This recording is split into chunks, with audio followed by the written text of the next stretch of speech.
Okay. Good. So I bought a scale. A scale? Ooh. Yeah. It's not great.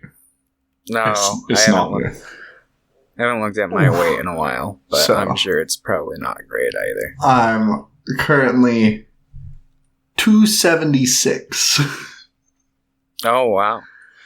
I mean, I wouldn't guess it by looking at it. I am like a huge individual, but that's a little too high for me, so I'm really cracking down on like what I eat now, and I'm trying to exercise more, so I'll let you know my progress as I slim down or attempt to. Maybe I'll give up and go, I'm just gonna eat. I feel it. I've considered doing the same thing, but haven't worked up a game plan for it yet. I am 3 days on my kick done with soda. We'll see if that lasts. Yeah, I'm so far fine. Do that for sure. I've quit soda before for like months at a time, and then I'll just get like really stressed, and like I'm like, well, it's either I go and get really drunk or I just have a soda. Yeah. No, I do the same thing where it's like I can stop for a decent amount of time, but then I'll have one and it'll just fucking... Yeah. But, yeah, so I'm on that. Before we get into anything, a bunch of fucking news out of Disney today. Oh, yeah? Yeah. I have not been plugged in.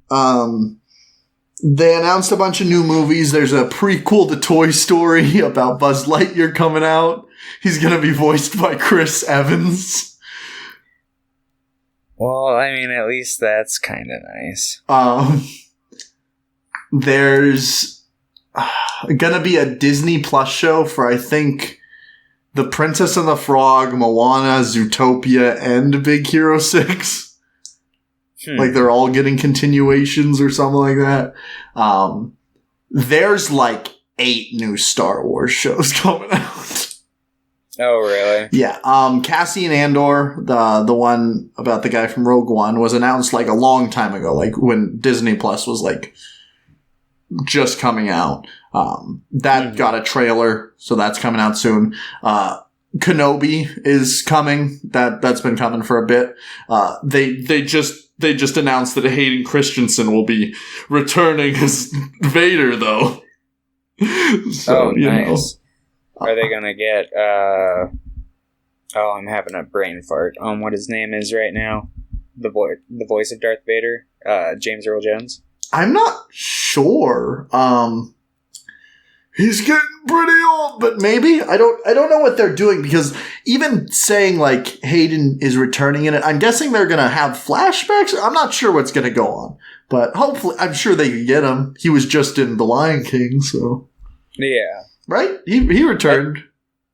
I didn't see it, but. Yeah, he was in it. Apparently, I've heard from some people it's not very good, but who cares? I haven't watched it. I'm not a super huge fan of the original, so I don't really care. Like, it's fine. It's good. But it's not like I'm like, I'm gonna come! Yeah, I'm the same. This is a little spoilery for Mandalorian, but like... There's a shower, so sorry if that picks up. It's fine. That's the Christmas weather. But... So, quick spoiler for Mandalorian for, like, one episode. Ahsoka Tano comes back. But that was, that wasn't it wasn't a well-kept secret. It's like, she's playing it. But she's getting her own show. It's in the same time period. They seem to really want to flesh out that time period of post Return of the Jedi. So there's that show. There's also a New Republic-based show that's coming out. What did you say? I said I don't blame them. I mean, they also have 30 years. Yeah. I wonder if they'll eventually, like, do a branching timeline where they're like, alright, that's like the Dragon Ball GT, where it's like, it exists if you like it, but... I mean, I could definitely see them going that way for a show route, because they're already having that, Marvel has that What If show coming out. Oh, yeah. Loki, I think, got a release date. WandaVision's coming out in, like, a month. I saw that they, like, released, like, a trailer for the, Bucky and oh yeah, the Falcon and the Winter Soldier. Yeah, I didn't watch it, but that's actually I'll probably watch that. I'll probably watch all of them because I'm a fucking. I'm probably gonna wait and let it build up for a few years. I feel it. Be like, all right, let's see what the Marvel universe has become. I mean, I have Disney Plus, so I might as well just watch it. I have it for like 1 month every like 4 months, and then I'll like just forget to renew it. You scared the shit out of me because you just leaned in and you were something way close to your mic, so it just felt like you were in my fucking ear. Like, hey, baby. Oh yeah, sorry in advance if Thomas's camera looks like shit. I'm recording this, and for whatever reason he's all pixely because that's the spirit of Christmas. Yep. There's also the Bad Batch is it's a group of clone troopers. It was in the Clone Wars, the final season. They're getting their own show. There's going to be Taika Waititi's Star Wars movie is like, I think officially in production now. There's also going to be another, I want to say maybe it was animated or maybe not, but it's going to movie focused on C-3PO and R2-D2 with a new adventurer. Oh, and have you ever seen Willow? The Warwick Davis movie, directed by Ron Howard. No. It was a Lucasfilm. I think I might have seen a review of it. Oh, okay. It was a Lucasfilm film. But that's getting a series with Warwick Davis returning as the role. So I haven't seen it, but I've heard it's pretty good. Just a lot of Star Wars content coming out. There's one called The Acolyte, I believe. This will be interesting because it's the first thing on screen we'll probably see of the High Republic era, which is their new era they're pushing for their books and stuff. That's the next thing they're really going to push is the High Republic, which is, I think, 200 years before Phantom Menace or something like that. So it'll be good. That should be interesting. I like Star Wars, so I'm excited, even though I hate Disney. Yeah, I can still be excited. What are you gonna do? Yeah. They own all of our favorite properties. Yeah. I think that's most of the shows. I'm probably missing one, but a lot of Star Wars, a lot of Marvel, a lot of Disney. That was a big thing today. Speaking of Disney, I watched the new Disney Plus movie, Godmothered. Oh. Yeah, it's in the same vein as Elf or Enchanted. If you tie those two movies together and then take a giant shit on it. I like Elf and Enchanted quite a bit. This movie was really fucking bad. Yeah. I also I could believe that. Watched another Lupin the Third movie. Island of Assassins, or I think it's also called Walter P-38 after his gun. It has a couple of names. A lot of the OVAs and specials have 2 names. It was pretty good. There was some really, really fucking good stuff at the beginning and the end. The middle kind of drag. A lot of the Lupin movies occasionally have some pretty bad pacing in the middle. But it was still really fun. I really enjoyed it. I also rewatched a Goofy movie, which I would say the same thing. I think the beginning and the ending of that movie are marvelous and really fun, but I think it has some really bad pacing and just kind of boring bits in the middle. I haven't watched it since I was a kid, but it's a movie that I really want to love, and then I'm just no. And I rewatched the original X-Men, which I didn't want to do because I don't like Bryan Singer and he's a horrible man, but I'm just I want to watch X-Men. So I watched X-Men. I feel it. There's stuff like that I have that same dilemma with, but I haven't caved to yet, but I probably will. Also, Joe's never seen an X-Men movie outside of Apocalypse and Logan. So I wanted to show him X-Men. I've seen the first 3. That's it? Oh, Yeah. I'm gonna have to start picking X-Men movies. Oh, jeez. Because they'd fit well because you have just the original trilogy, and then you can do the Wolverine trilogy, which is X-Men Origins Wolverine, the Wolverine, and then Logan. I've seen bits and pieces of the 2 Wolverine movies, both of them. What, before Logan? Just not in whole. I legitimately think the Wolverine's pretty good. I think the third act suffers quite a bit, but pretty good overall. I remember thinking it was pretty alright, like when I watched it. Like, I didn't hate it. X-Men Origins Wolverine pisses me off because it has a fucking awesome opening. And then the rest of the movie's like, oh. So Wolverine's like in this canon is like really old. And him and his brother like fought in like a bunch of different wars, and specifically the opening credits scene's really fun because it's just like showing them through time, like going and fighting in different wars and getting all fucked up and then just like killing people. It's just really fun to watch, and I'm just like, why couldn't the whole movie be like this? Yeah, I feel it. I don't think that movie's as bad as people make it out to be, but it's pretty bad. What else did I watch?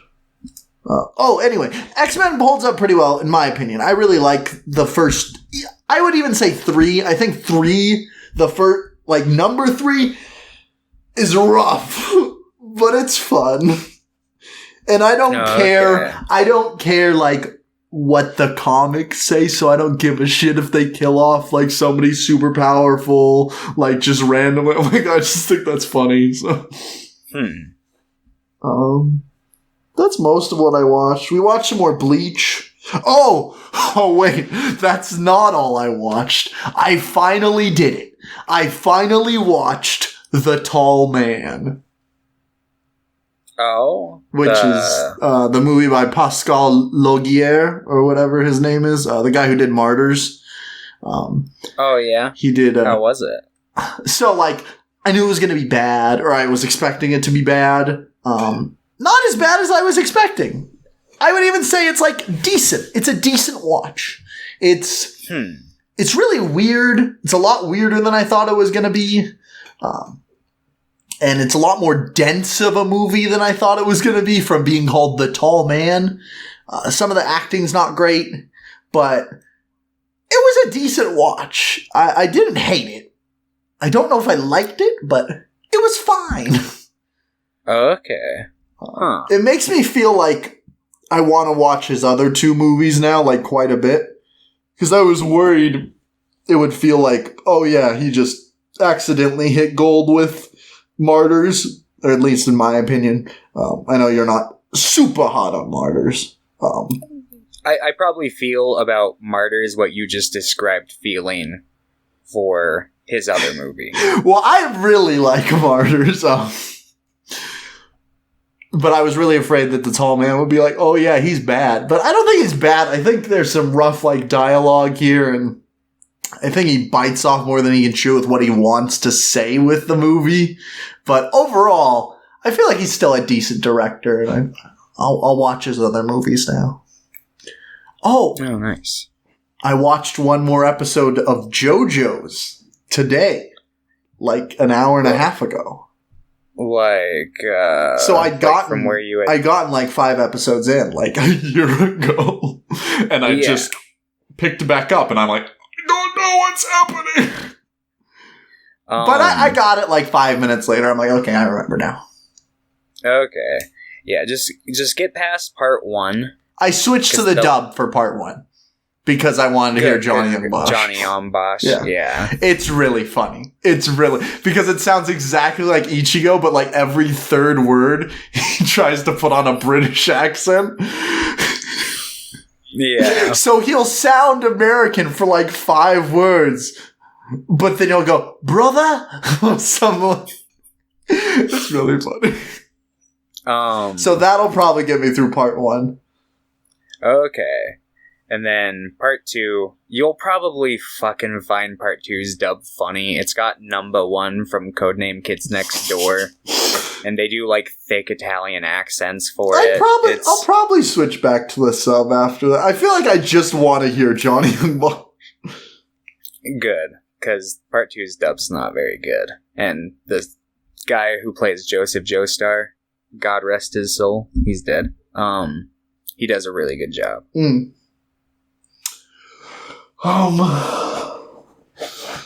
I think that's what I did this week. Yeah. Yep. Yeah. What did you do this week? I worked and I played some Dark Souls. I played some Rocket League. Rocket League, let's play! Yeah, no, I'm down to play. We can play with my brother. Oh, does he play a lot? Yeah, he's been making TikTok videos of his Rocket League really? plays. Yeah. Oh, nice. We can play with him. He's much better than me, probably, because I stopped playing like 4 years ago or whatever.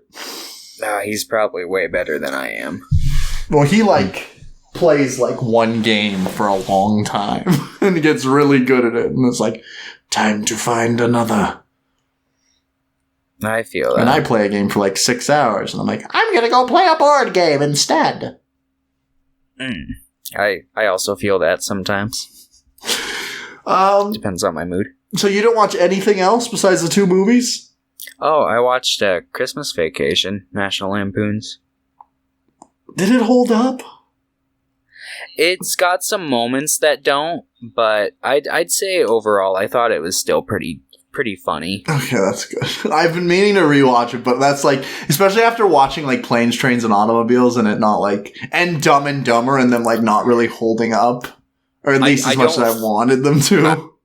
I don't think it's quite at the status of top tier Christmas movie, but I think it's it's decent. It's you might feel similarly to that, but I might feel a little simmy. Yeah, but I might get a semi while watching it. Yeah, maybe. But I don't know, you might still really enjoy it. Who knows? But also, seeing Chevy Chase and Randy Quaid, I might just be like, those guys are psychopaths! True. That is very, very true. Alright. Let's do real quick, because you just brought it up. What are some of your A tier, S tier Christmas movies? S tier is a movie we're going to be talking about today. Wow, Klaus! Just kidding. Oh, yeah. I'm hoping you liked Klaus. I don't think it was S tier, but hopefully. We'll see. Yeah, we'll see. We'll see. That doesn't sound good. What else? Jeez. I don't Gremlins. know. Gremlins, yeah. Gremlins counts. Gremlins. I'd probably put Gremlins on an S tier just for nostalgia, but I would consider it probably an A tier movie. And then I would give Die Hard a B tier. I like Die Hard a lot, but I'm just being honest. We should watch all the Die Hard movies. Yeah, most of them are pretty decent. There's one that I really, really just flat out didn't like much, though. Is there 5 or 4? As far as I know, there's 5. I don't think they've done anything else with it since I stopped paying attention. Because there's... Die Hard 1 through 3, right? And then... There's Die Hard 2, Die Hard with a Vengeance, which is 3. Oh. Then there's Live Free or Die Hard, which is 4. And then it's A Good Day to Die Hard or whatever, which is the 5th one, which is the one I really didn't like. But let me think. I don't know. I don't watch a whole lot of Christmas movies I consider to be great. I think what about Christmas The Little Story Drummer is Boy? Pretty fun. Little Drummer Boy? Yeah. Oh, that's a fucking triple S tier. It's a Z tier. That's at the very bottom. All right. Oh, but Yeah. I really like Elf. I haven't watched Elf in probably maybe like close to like 13 years. I don't know if it's been out for that long. It came out in 2003, I'm pretty sure. Oh, okay. Yeah, I haven't watched that movie in a long time. And I don't know if I'd like it now or not. I'm a big fan of Elf. I have a sneaking suspicion that I may not like it. I also am a big fan of Little Women. I like Little Women. 19. I guess I don't really like think of that as a Christmas movie, but close enough. There's this Christmas scene. A decent chunk centers around the Christmas season. It works. Okay, they need to do a Christmas prequel to Jesus Christ Superstar. Sequel, call it Santa Claus Superstar. I'd also be down for that. It's just a cover of all the songs with Santa Claus characters. All right, are you ready for some questions then? All right, we got some from Pierre, the Christmas man. Question 1.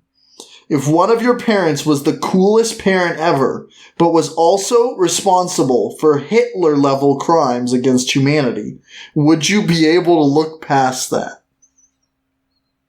No. Pierre was trying to argue this. He was arguing for no reason because I know he doesn't actually believe this, but he likes to pretend he does. But no, I would not. Pierre likes to lie a lot. Question 2. What is the worst superhero name? What is the best?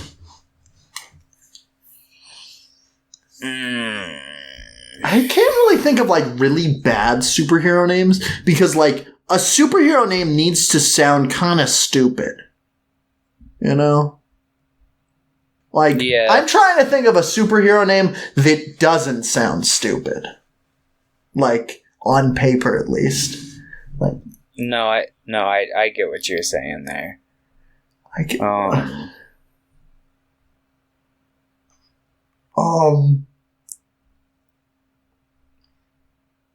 I don't like the name Vision. I'll go with that. Really? I don't know. I like Vision, like as a character. I guess I just don't like the name. I don't know. I guess worst superhero name for me. God, honestly, I'm just drawing a fucking blank. I'm like going through different superheroes in my head. Kick-Ass. I don't like that name. The movie's like fine. It's a little too like we're edgy. But it's fine. The best superhero name, however, has got to be She-Hulk. Just kidding. She-Hulk's not a good name. There you go. There, She-Hulk's not a good name. I mean, I don't mind. I guess the name's not the greatest, but I like the character. I like She-Hulk too. No, I just don't like the name. Ant-Man? No, Ant-Man's a great name. What am I talking about? It's Ant-Man. Yeah.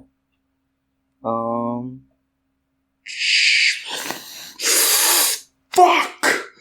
This is hard. The best superhero name is Jubilee. I will take no further questions. Except the one that's in here, this phone. Oh. I don't know what my best would be. Let me think. Hancock. John Hancock. We're going to talk about Hancock every day. Every podcast episode until we watch Hancock. We'll get there one day. And then we'll spend, like, the next, 10 episodes going, hey, you remember the time we watched Hancock? And then we'll watch it again. That should be the podcast. We watch Hancock for every episode. The first time we do a repeat. I like Spider-Man. I think Spider-Man flows as a name better than a lot of other, like, Animal Man type things. I like Moon Knight. Moon Knight's a good name. Moon Knight is a name that I don't think is, like, that stupid. Like, at least stupid sounding. Like, obviously you could say, oh, Moon Knight, ha ha ha, but I think it's a pretty cool name. Yeah. Daredevil's pretty alright. Daredevil's pretty good. Wolverine's a pretty cool sounding name. Yeah.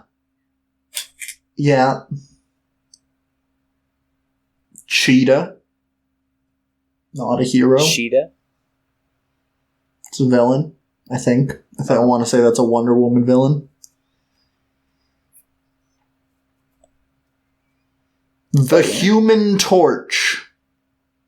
I kind of like that one. Mr. Fantastic. That's a pretty bad one, I will admit. And I like the Fantastic Four. The Thing. I like the Thing. The Thing is fine. I think Mr. Fantastic is the weakest name out of the bunch. It should have been called, like, Stretch Boy. Plastic Man, that's a good name. Plastic Man? Yeah. Actually, I like Nightwing as a name, too. Nightwing's pretty good. A lot of night stuff. In general, I think Batman's kind of a stupid name, but, like, the Dark Knight is fine. Yeah. Dark Knight's a pretty good one. Big Wheel's a good name, but that's a villain. The Penguin. The Penguin? Are you saying that's a stupid name or a good name? It's up to audience interpretation. It's both the worst and the best name. Mr. Freeze. Mr. Freeze is a pretty bad villain name. But it's direct, it's blunt, it gets the point across. It's like, I'm trying to think of... I keep thinking of bad villain names, like, Professor Zoom. That's pretty rough. Professor Zoom. Yeah, I want to say that's... I'm pretty sure if I remember correctly. I know I talked to Peter about this a lot. I'm pretty sure that's Reverse Flash's other name. Like, sometimes they call him Reverse Flash. He might have originally been called Professor Zoom. Bizarro Superman. Oh, yeah, that's a pretty bad one. Doomsday is a pretty cool name for a villain. Yeah. Doomsday. Darkseid, I think, is fine. It's either villains. I feel like villains have more of a spread on, like, good and bad names than heroes.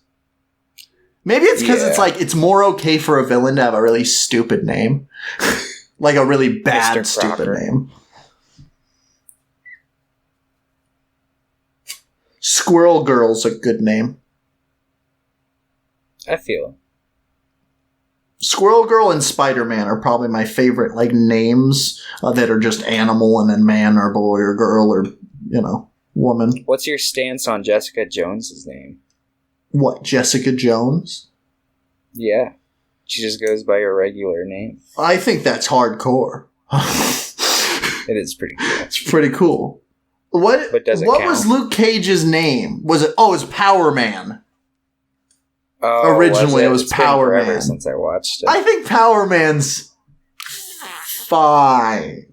Like, more on the stupid side, but I don't necessarily think it's a... Luke Cage has more of a ring to it. What'd you say?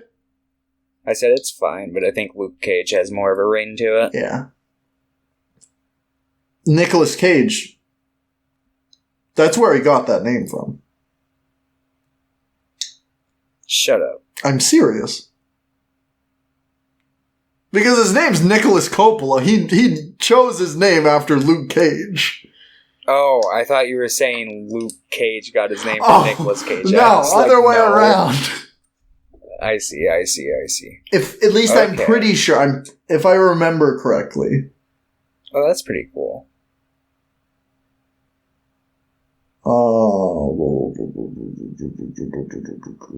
Yep, Luke Cage. All right. Final question. It's a David Lynch one. If David Lynch was in charge of a Spider-Man Unlimited movie and had a cameo, what kind of animal person would he be? Mosquito. I think he'd go for a koala. Or a monkey. Monkey. He'd definitely be a monkey. What are we talking about? Oh, yeah. Definitely a monkey. A monkey. He'd carry around a cup of coffee with his tail.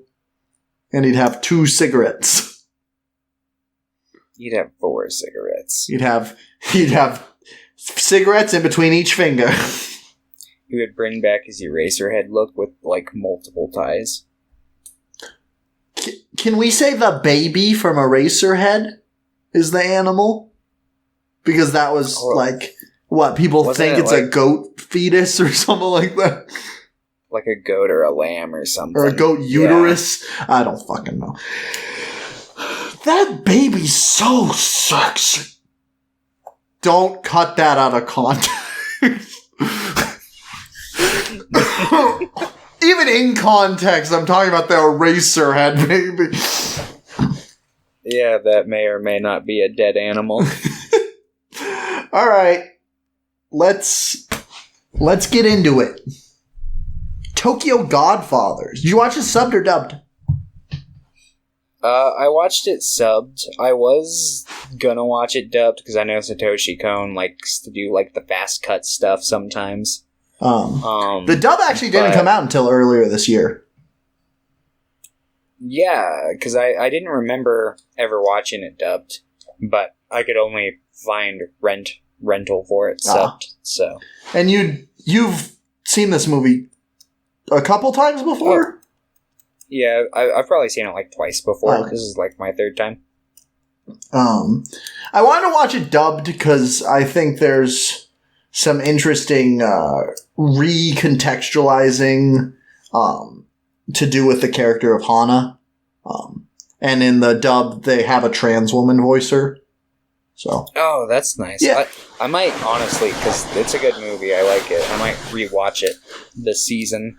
I almost watched it. If I had, I almost rewatched it like earlier today, so just to see how it was. I'm sure they're both good. I like the dub though. It's quite fun. Yeah, because I like both Perfect Blues sub and dub too. Yeah. So this was his movies have pretty good the dubs. 3rd Satoshi Kon movie I've seen now after Paprika and Perfect Blue. And I've seen this in Perfect Blue, and I've seen the first episode of Paranoia Agent. I need to watch that full series. we'll do it soon. Oh, good. I'm excited. Maybe. I don't know. Eventually. We're gonna watch everything. We're gonna start watching commercials. Reviewing commercials. No. I'm not going that far. We're doing everything. We're gonna read all of Homestuck. I'm gonna pick Homestuck for Read Weens. Just kidding. I've never read Homestuck. I just remember seeing it back in, 2011 or whatever, whenever it was relevant. 2013? I want to go with that. It was longer than that. I want to say 2010, 2011 was peak Homestuck, maybe 2012. I don't know. So yeah. Anyway, Tokyo Godfathers is about a group of 3 homeless people, a old man, a young girl who's 15, I think? Something like that. And a former drag queen / trans woman. It's really weird that, so I was reading a bunch of articles about how, when the dub was announced that a, trans woman was playing the role of Hana, there were a bunch of people that were like, no, that character's not trans. I'm like, what the did they clearly, what? I'm like, what? It's not out of the realm of possibility that someone can just be feminine, a former drag queen, and just present as female all the time, but still be male themselves. That's fine. But that's not in the movie. She says that she's a what the fuck are you talking about? She goes hey, I'll take shit any day, but don't call me Pops. Like, she makes it clear that she identifies as a woman. Like, yeah. In the movie. So it's just like... Yeah, like that happens on multiple occasions. I'm just like, what are you talking about? But people will take any just fucking means to be just transphobic as possible. Yeah. So anyway, Hana, what are the other two names? I don't know off the top of my head. Mizuki? Geen? Or Gin, yeah. I was like, yo, it's from Bleach! That's where he's been. And yeah, is it Hana? Hana. Yeah, Hana.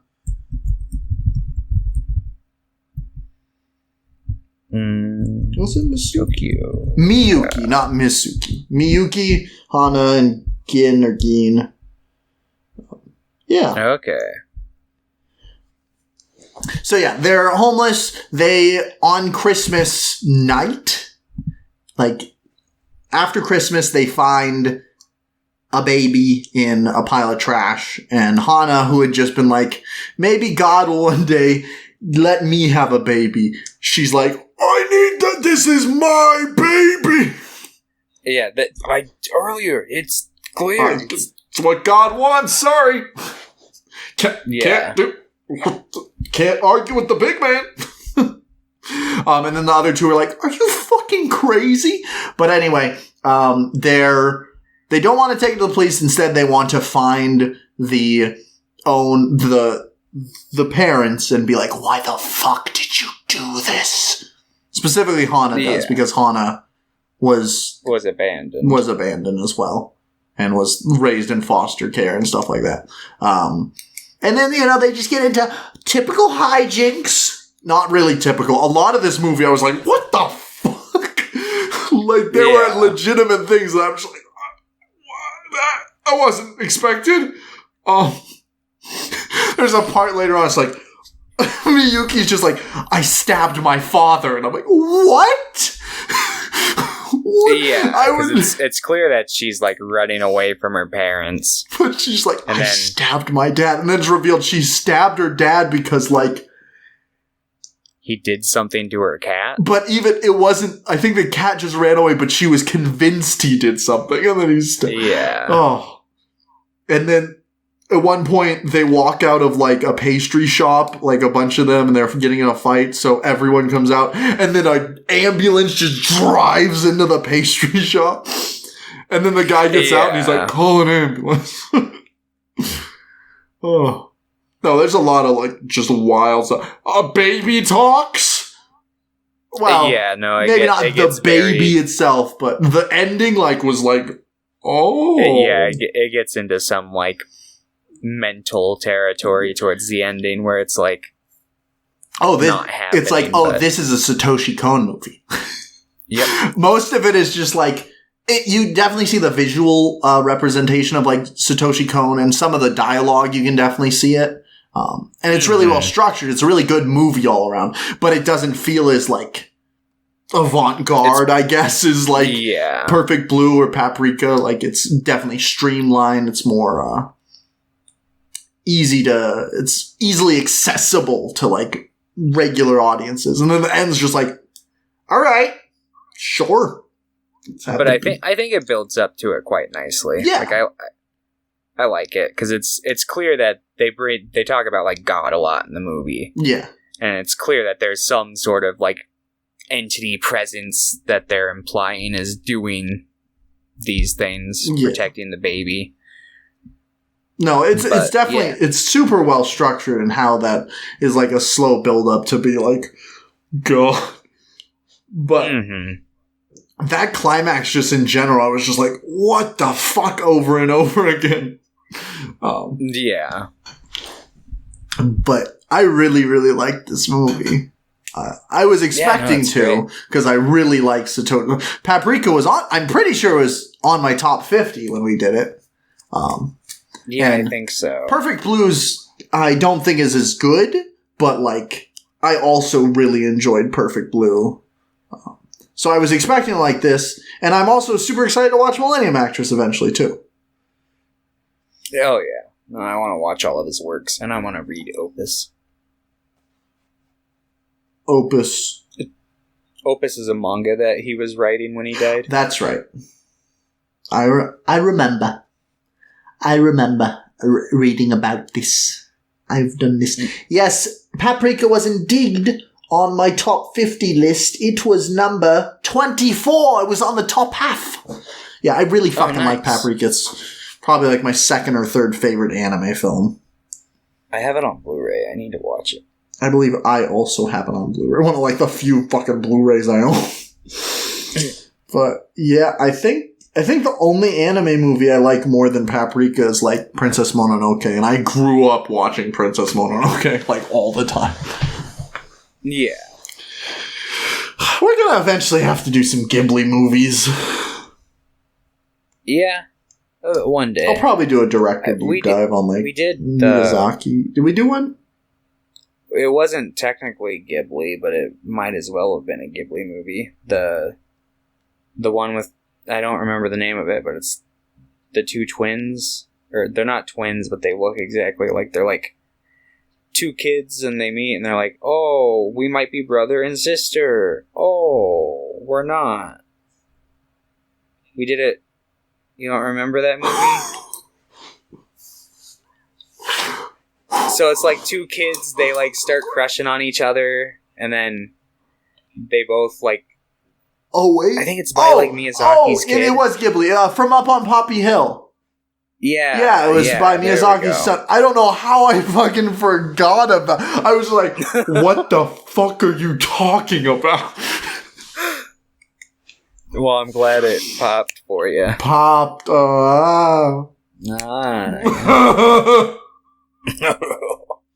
But yeah. Oh, I don't. That was scary. I was like, what the fuck are you talking about? Hello? Oh. Uh-oh. Oh no. Hello? Hello? You're gone. I was gone. And we're back. Sorry, I broke everything. Oh. I'm a psychopath. Psycho killer. Qu'est-ce que c'est? My side profile's so fucking ugly. What the fuck? Oh, dude, Holy I feel shit. it. I got the same thing. Like, I have an on. okay jawline, but what the fuck is my nose? Ooh. Uh-oh. I don't think your nose is like bad.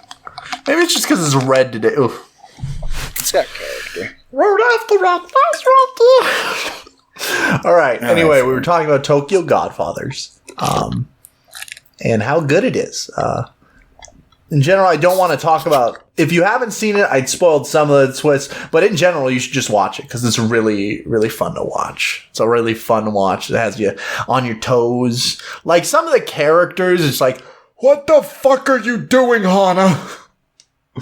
Yeah. So, I guess let's dive in a little bit deeper to the movie. I mean, like, there's Geen, who is this guy. He's like he lies about his like. He's an asshole. Like he's a likable lad, but he's an asshole. Yeah, he was like a drunk gambler who bet on like bike races all the time and owned a bicycle shop with his wife. Yeah, and like left her in debt and just became a drunk homeless man. And he's basically dealing with the internal struggle of that the entire movie because he's like. Because they're trying to find this like deadbeat dad, and he's like, "I'm the deadbeat dad." Yeah, and it doesn't help that they coincidentally named this baby the same thing that his daughter was named. So he's just like, "Oh fuck!" Yeah, and he comes across a dying old man who's like, "You remind me of me when I was your age, and here I am dying drunk and in a bad house." And he's just like, "Fuck, man." Like, just kind of touching down on all the bases he needs to that night. Yeah. And then there's Hana, Miss Hana, who was, like, abandoned as a child and grew up in this, like, bar where she basically, like, there was a customer who was rude to her one night, so she, like, fucking, what did she do? Kick him in the face? Punch him in the face? Something like that. Yeah, she assaulted a man. And then she basically just, like, walked out of the bar. She was, like, married to a guy. Yeah, Ken, I think his name was. But Yeah. then he died by slipping on a bar of soap or something like that. Yeah. And then she just became homeless. Yeah. Because she didn't want to go back to her club because she felt bad about assaulting the man. Yeah. And then, yeah, we talked about Miyuki stabbing her dad. But, yeah. Classic. The baby, like, brings her and her... Well, spoiler alert at this point, That's fine. I guess.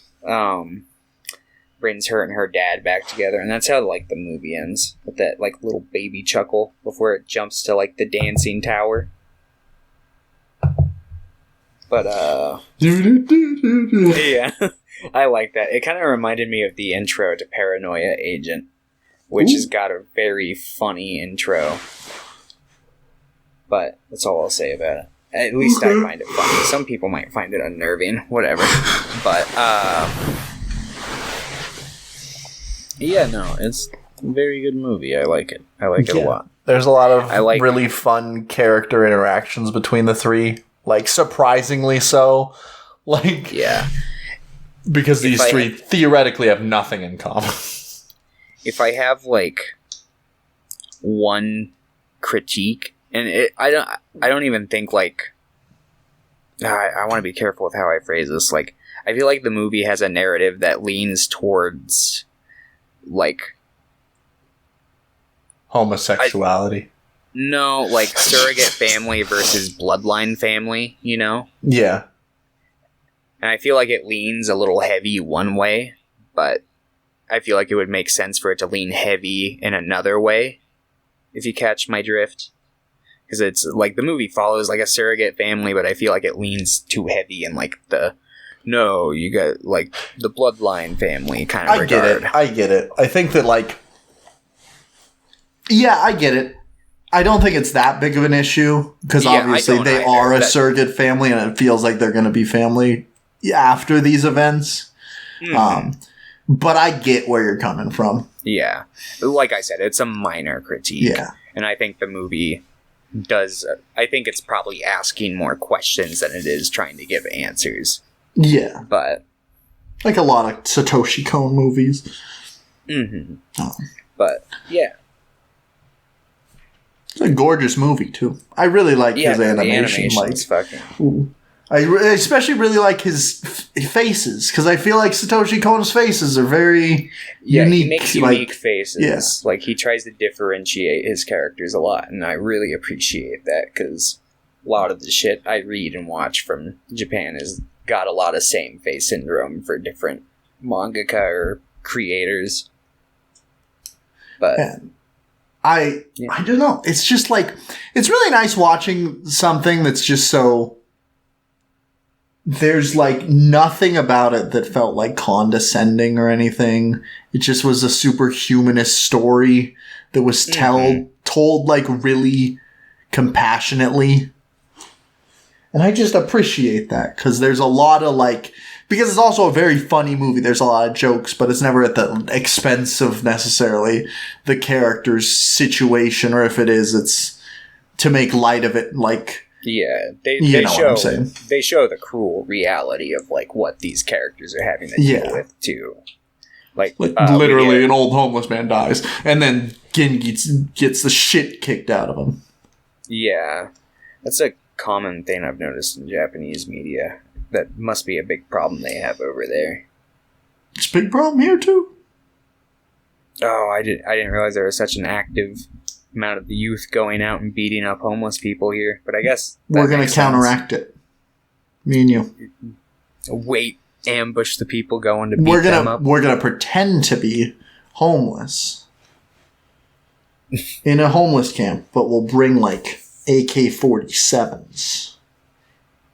And then, pew! That's what an AK-47 does. It does one shot. That's the American thing to do, right? Yep. An AK-1. Only needs one bullet. There's got to be one powerful bullet. But yeah, I really, really enjoyed this movie. Maybe more so than Perfect Blue. But it just made me really happy. Yeah, I enjoy them both maybe about equally. But they're super different movies. They're very different. Like Paprika, it's interesting because I think that if you put a Venn diagram, there'd be overlap between Paprika and this, and there'd be overlap between Paprika and Perfect Blue. But Perfect Blue and this are just like, they both have characters. Yeah, they might like intersect like a little with the animation style and some techniques and stuff, but outside of that, those are definitely on the far ends of the spectrum of Satoshi Kon movies. You could show a family. That movie is not. I will show my family Perfect Blue. Do it. Once we reach 100 subscribers. That'll be our big thing. 100 subscriber special. Making my mom watch a Serbian film. Do it. Making my brother watch a Serbian film. That'll be our. That'd be classic. Just have like the Fine Bros React thumbnail of just somebody at the laptop, like, oh, and just like quote, not the baby, crying blood, throwing up. Yeah, there we go. So yeah, I don't have a lot else to say about this movie. It's just like, it's really good. There's not a lot of problems. I think you should see. I don't want to like give away all of it because obviously you know how it begins and how it ends, kind of. But overall, it's just like really fun. It has a lot of great moments and great dialogue between the characters. I agree. Good in both the sub and the dub. Before we, I guess let's wrap it up. You gonna give this movie like a 9? I am. Are you also gonna give this movie a 9? I am. Powerful. S tier Christmas. S tier Christmas. Also, was Fanny and Alexander a Christmas movie? I'm trying to remember. The first episode, I think, was around Christmas. So yeah, because the whole S-tier family is at that Christmas. That's an S tier Christmas movie. S tier Christmas movie. Because like, what defines a Christmas movie? You know, like how much of it has to take place around Christmas? I was having this conversation with Lucero not too long ago because it's like it could be really loose because it's like, does it have to involve specific themes that relate to Christmas? Does it just have to take place on Christmas? How much of Christmas has to be in the movie or relevant to the movie? Where's the line, you know? Yeah. Because, like, technically, it's like, It's a Wonderful Life. Does, like, a lot of that movie focus on Christmas, or does it focus on his character and what the world would be like without him? Yeah, exactly. Like, most of those... Yeah, exactly. But I would still say it's a Christmas movie. Oh, yeah. I feel like 99% of people would call it a Christmas movie. Yeah, no, absolutely. And that's why Gremlins is a Christmas movie. Not because it's based around Christmas, but because they show footage from It's a Wonderful Life in it. The most Christmas scene in that movie. Well, there's also the scene where the Gremlins are in the Christmas tree. There's also the scene where they watch Snow White, a Christmas classic. Hello, hello, is after what we do. Hello.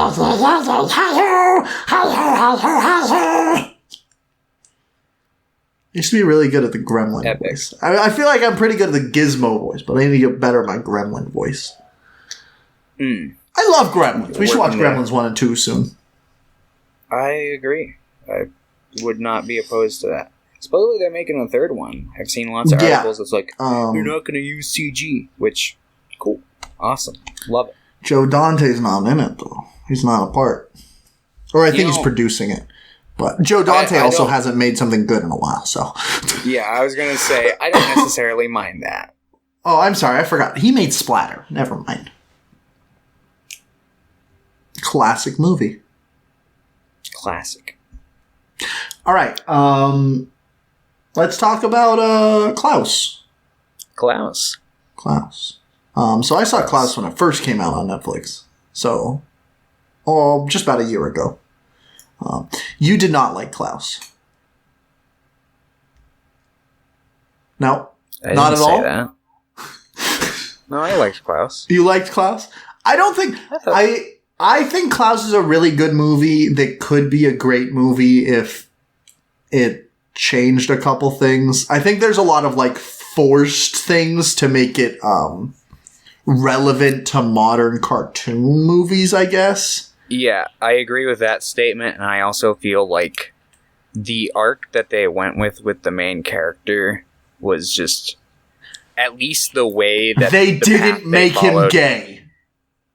That, and it was just too predictable. I know it's a kid's movie, who cares, it's digestible, but it's like, I remember as a kid, I was tired of watching the same fucking, like, arc being done in different cartoons. If I picked up the vibe that it's like, oh, this is going to be an episode where like somebody's mean to their friend and they regret it or whatever, or they make a selfish decision, I was always like, man, this fucking shit. Yeah. I don't want to watch it. Change the channel to something more entertaining. As a kid. I mean, obviously, I couldn't do that this time, but I thought the movie was pretty decent. You just like changed for the it. most part. Thankfully, it didn't. That section of the movie where the main character kind of has his comeuppance for his behavior, I guess. Yeah, like a lot of it is like, what if you had asked him what was going on, he probably would have told you. He didn't even make a decision there. Like, yeah, he just was. He was sent here to do a job. That was his job. Like, of course he was supposed to get mad. Like, that whole thing just doesn't make sense. I think that detracts from the movie. I also really hate scenes where it's like, no, let me explain. And then they just don't. I'm like, what? I know you're mad at somebody, but what is the harm of, like, letting them say 10 words? Yeah, if the 10 words comes out to be dumb, then walk away. Be like, all right, clearly we're done here. But at least hear them out a small amount. But I think that definitely detracts from being a great movie. But I also think that, like, I think that a lot of the, like, insert music in this movie is so tonally off. Like, I'm not saying they're necessarily, like, bad songs, and I don't even care that they put, like, relevant pop culture music, but none of it is, like, thematically cohesive to the movie. Out of place for both the time setting, the tone. It just feels like shoehorned in there for, hey, check out the Klaus soundtrack. Yeah. It's got these hit ditties on it, you know? And it's just like...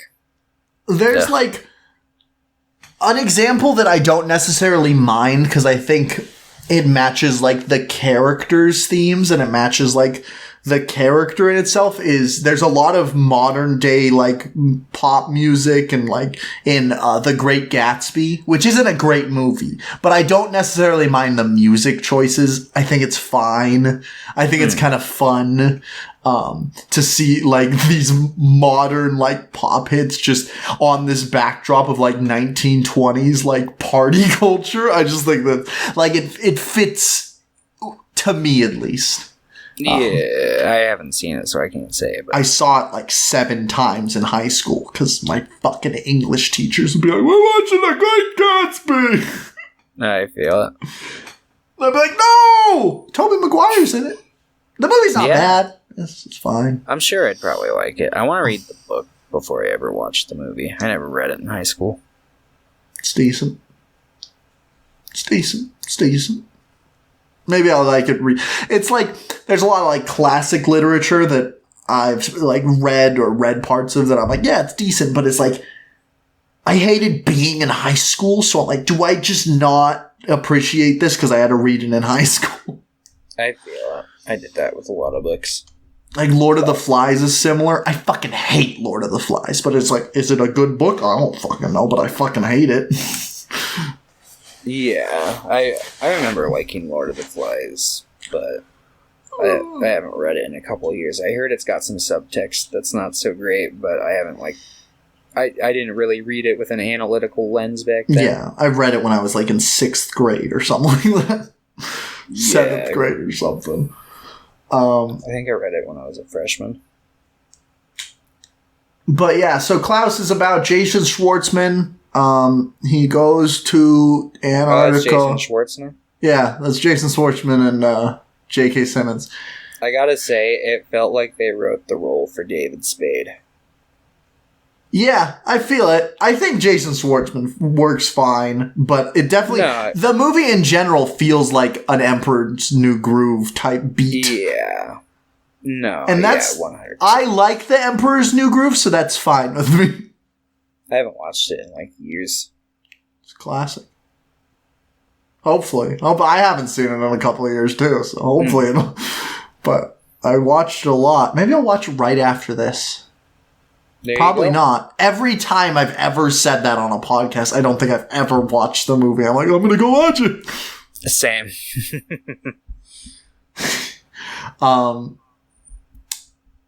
But yeah, he is like, oh, I'm a rich kid. I do not have to do anything. And his dad's like, ha ha, I am the king of the mare. I am sending you to a small island to make you learn humility. And he's like, no, Dad, do not do that. I do not want to go to an island. And he's like, ho, ho, ho, I am the king, so you must. And he's like, okay. And he has to get like 6,000 letters mailed in like a year's time. But the island has like 2 warring clans on it. Yeah, it's like the fucking Romeo and Juliet families. Yeah. And Joan Cusack is the head of one of them. Yeah. And they're fighting. He's like, oh, what am I gonna do? Ah, mamma mia. Nobody's sending mail. Everybody hates each other here. So it takes like a couple months, but eventually he's like, oh, I've exhausted every part of this island. And he like looks on the map and he like puts something up. He like sticks a stick up. He's like, oh, part of the map fell. He's like, oh, another house on the far side of the island? And the guy the guy, I can't remember who plays him. He's like, oh yeah, that's the huntsman. That's the lumberjack. That's the toy maker. I don't know what the fuck they call him. But they go see J.K. Simmons, who's Santa Claus, or his name's Mr. Klaus. And they're like, hey, Mr. Klaus, do you want these pictures of Spider-Man? Yeah, basically there is a kid that the guy tried to like dupe into sending a letter so he could get his picture back. But the kid, or the postman, got scared away by the kid's dad. So he has this picture of this kid that just like drew himself looking sad in his house. It's a great picture. And, yeah. It's what I do at work. I just draw myself at work sad. I feel it. So, yeah, he drops this picture while at Mr. Klaus's house after breaking and entering and running away like a little baby because Mr. Klaus is a big, scary, buff man in this movie. He's hot. I don't agree, but... A little bit. Maybe it's just because I like J.K. Simmons' voice. Maybe. He's a good fit for the role. Yeah, no, he did a good job. I liked him in the role. He has a good ho ho ho. That he does. In the one scene he does the ho ho ho. Yeah. But, yeah, so basically J.K. Simmons, Santa Claus, picks this up and he's like, hey, where's this kid live? And he makes the postman show him. And then makes him deliver a present. Yeah, he throws him through the chimney. And then he, like, leaves the present. And then, like, Santa Claus, like, breaks him out of the house. And he's like, scares the dogs away. And, yeah, basically, the word spreads to other kids. And then the postman sees this as an opportunity to get his 6,000 letters. And then throughout that, the legend of Santa Claus is born. Yep. Because they just keep escalating, delivering presents to kids. The fucking two warring clans eventually start to chill out, and the leaders are like, oh, we need to do something about this, so they keep trying to sabotage Mr. Klaus. Yeah. But then two of the members of the main family end up together. The big ones. Yeah. And And the legend of Klaus gets pushed around because of, like, common word of mouth, and also, like, this little Sami girl shows up, and they're like, hello! Yeah. And basically, like, they come and help make toys at the end. And that's where he gets his suit. I thought that was a neat addition. I like his little suit. I thought that was pretty cool. Honestly, I like pretty much all aspects of the story except the forced comeuppance for him. Like, yeah, I'd probably agree with that. Like, I find that pretty obnoxious. What did you say? That pop songs. Yeah. But the rest I'm fine with. Also, they should have made him gay. Like, True. There's so many scenes with him and Klaus, like, just, like, riding the sleigh together, like, looking at each other. I'm like, think about the kiss. Yeah, instead he gets with that fishy teacher. Yeah, Rashida Jones. I didn't realize that was who played her. Nice. Yeah, she's, like, a good character, too, and stuff, but it's just like, why couldn't they just be friends? What's the deal? Why couldn't the gay lovers finally get together? But, like, also, I really like the ending of this movie. Like, I think it's really... Hinata started sobbing. Yeah, basically, so, like, after they have 1 year where they, like, bank it all on Christmas, and they have the successful Christmas, and then they expand their operations over the years, he, like, moves out to the North Pole, and once a year, like, what's the main character's name? Svenny? Jesper. Yeah, that's I don't know Jesper. where you got Svenny from. I don't either. Anyway. What's his name? Billy Bob? So, no, I think he's still at his little cabin, but it's just like, he only sees him, like, every once in a while. And then he, like, shows it's just, like, showing him older and older. Oh, okay. I thought they went to the North Pole because it shows them, like, looking at the northern lights and shit. No, I think that was just, like, them showing them traveling further and further. Oh, I see. And then one day, Klaus is really old, and... Oh, there's, like, a mystical element to this, whereas, like, his wife is part of the woods kind of thing. Yeah, she's, like, wind and snow and creates kind of, like, an angelic glow around things. But he's basically, like... He's just like, I'm coming, dear! And he walks by in a tree and disappears, and he, like, dies. But then it's implied that he became, like, a mystical being. Yeah, he's like Gandalf the Grey transitioning to Gandalf the White, becoming Santa Claus, the legend. And then fucking the final thing is just like, I don't know how it happened, but all I know is once a year I get to see my friend again. Yeah, that's nice. I don't know. It did pluck a few heartstrings there. I'm like, oh. Oh. And then my girlfriend just started sobbing. She's like, oh! Which I get it. Yeah. Oh. Overall, I think it's a really cute movie. I just think it's like, it could be substantially, it could be like great with a couple tweaks. I do think, like, I'll probably watch this around Christmas time next year and stuff. Like, it's just a nice, relaxing movie for me. It's fun. I really do like the animation in this movie. I think it looks really nice. Especially the environments and the lighting, which is what they really wanted to focus on with this movie. Like, volumetric lighting. And I think that really helps a great deal to give it, like, its own artistic flair. Yeah. No, it's got a really unique look to it. It's 2D animated to, like, use lighting effects to make it look like 3D. It's pretty good. Yeah. But, yeah, I don't really have anything else to say about the movie. I really like it. Yeah, I liked it.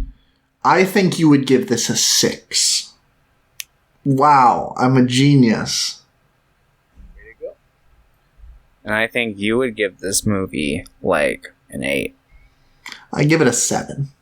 Okay. I think it's overshot a little. I almost gave it an 8. I gave it a 7 on my first watch, and I gave it a 7 on this watch. And it's like I want to give it an 8 because I really do like a lot of it. But then there's a couple parts that I just find like actively obnoxious. I feel it. I'm like, well, never mind. But yeah, overall, I just had a fun week. This was a fun, nice, relaxing week. And this next one's gonna be rough. 1 good movie, 2 not good movies. So I've seen one of these. So what are we watching, Thomas? we're watching the Black Christmas trilogy. The Black Christmas original, the Black Christmas remake, From like 2004, right? Or something like that? something like that. And then Black Christmas 2019. 2019, which is That actually movie. not really much of a remake, apparently, from what I hear. Just kind of called Black Christmas. It's called it's got some things in common, I It's guess. Like I think rough. it they both take place on like a kind of college house. Just be warned. That movie is fucking rough. Oh, I'm fully expecting it. Oh yeah. I'm ready for it. Oh, I'm not excited. But then You should Christmas will be over. Let's watch them, or I guess you can watch it in whatever order you want. I think I'm gonna watch it in order from newest to oldest. That way I can save the best for I last. might also, but then I'll be even more disappointed if I don't really like the original. True. Because like Maybe Black Christmas is considered by a lot of people to be like the first real like slasher, right? Like a lot of obviously people, there like, are point at proto Psycho. slashers. But what did you say? A lot of people will like point at Psycho, but Yeah. Black Christmas was what inspired Halloween. Like Halloween was originally a pitched sequel to Black Christmas. John Carpenter's like, hey, I want to make a sequel to Black Christmas, but have it take place on Halloween.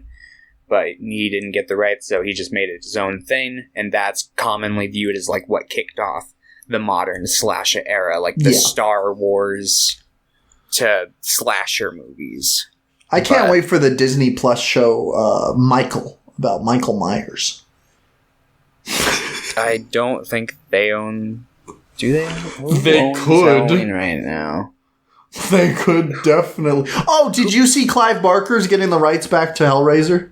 I did. I'm hoping for good stuff. That series has a lot of potential, and it's been Let's nothing watch but all squandered 10. Most.